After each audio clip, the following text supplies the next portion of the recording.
14 দিনের জেল হেফাজতে রাখা হবে পুষ্পা অর্থাৎ আল্লু অর্জুনকে।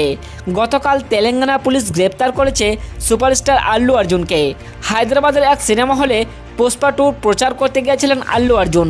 সেখানে এতটাই ভিড় হয়ে যায় যে সেখানে মুহূর্তের মধ্যে বিশৃঙ্খলা শুরু হয়ে যায়।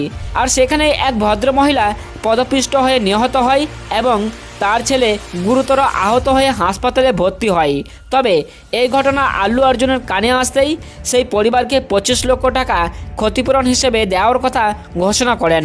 যদিও জেল হেফাজতে একদিনের মাথায় ছাড় পেয়ে যায় আল্লু অর্জুন, তবুও কিছু প্রশ্ন থেকেই যাচ্ছে।